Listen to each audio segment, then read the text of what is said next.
இலங்கை தேசத்தை போதைப்பொருள், பாதாள உலகம் மற்றும் சட்டவிரோத ஆயுத கலாசாரம் எனும் 3 தலை கொண்ட அரக்கனிடமிருந்து மீட்டெடுப்பதற்கான போராட்டம் இன்று புதிய அரசியல் திருப்பு முனையை எட்டியுள்ளது. பல தசாப்தங்களாக அரசியல் ஆதரவுகளாலும் ஊழல் அதிகார வலையமைப்புகளாலும் சர்வதேச குற்ற சங்கிலிகளாலும் பாதுகாக்கப்பட்டிருந்த இந்த இருண்ட பேரரசுக்கு எதிராக தேசிய மக்கள் சக்தி அரசாங்கம் முன்னெடுத்துள்ள நடவடிக்கைகள் சாதாரண சட்ட அமலாக்க நடவடிக்கைகள் அல்ல.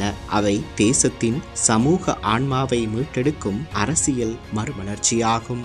ஜனாதிபதி அனுரகுமார திசாநாயக்க தலைமையிலான அரசாங்கம் முன்னெடுத்துள்ள முழு நாடுமே ஒன்றாக தேசிய இயக்கம் ஒழுங்கமைக்கப்பட்ட குற்ற உலகத்திலிருந்து விடுவிக்கும் மக்கள் பாதுகாப்பு இயக்கமாக உருவெடுத்துள்ளது. 2025 ஆண்டு அக்டோபர் 30 முதல் ஆரம்பிக்கப்பட்ட இந்த நடவடிக்கை வெறும் குற்றவாளிகளை கைது செய்வதற்காக மட்டுமல்ல, எதிர்கால தலைமுறையின் வாழ்வுரிமையை பாதுகாக்கும் தேசிய பொறுப்பாக கருதப்பட வேண்டும். இந்த இயக்கத்தின் கீழ் இதுவரை மேற்கொள்ளப்பட்ட நடவடிக்கைகள் அதன் தீவிரத்தையும் பரவலையும் வெளிப்படுத்துகின்றன. ஹெரோயின் 1433 கிலோ, ஐஸ் 2008 கிலோ, கஞ்சா 40,755 கிலோ எனும் அளவிலான போதைப் பொருட்கள் கைப்பற்றப்பட்டுள்ளன. இவை வெறும் எண்கள் அல்ல, ஆயிரக்கணக்கான இளைஞர்களின் வாழ்க்கை விஷமாக்கப்படாமல் காப்பாற்றப்பட்டதற்கான சான்றுகளாகும். அதேபோல் இந்த நடவடிக்கையின் போது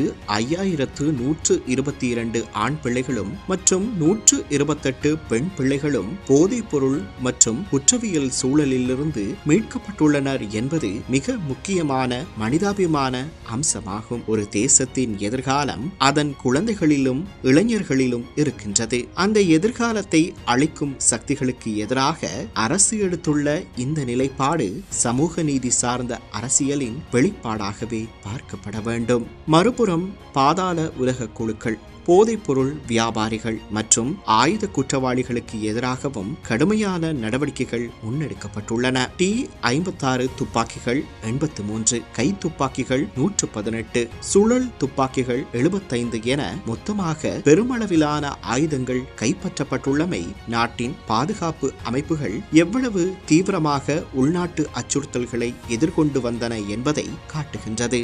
இந்த பின்னணியில்தான் இலங்கையின் பாதாள உலகத்தை நீண்ட காலமாக இயக்கி வந்த முக்கிய குற்றவாளிகளான அல்டோ தர்மே மற்றும் ஷிரான் ஃபாசிக் ஆகியோரின் கைது வரலாற்று முக்கியத்துவம் பெறுகின்றது.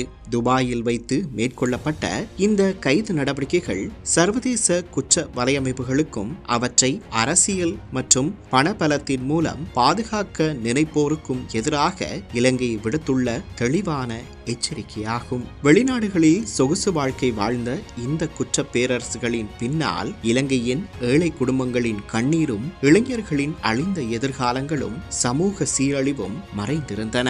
அரசியல் செல்வாக்கு, பண வலிமை மற்றும் குற்ற உலகம் ஒன்றோடு ஒன்று இணையும் போது ஜனநாயகத்தின் அடித்தளமே ஆபத்தில் ஆழ்கிறது என்பதை இந்த நிகழ்வுகள் மீண்டும் நிரூபிக்கின்றன.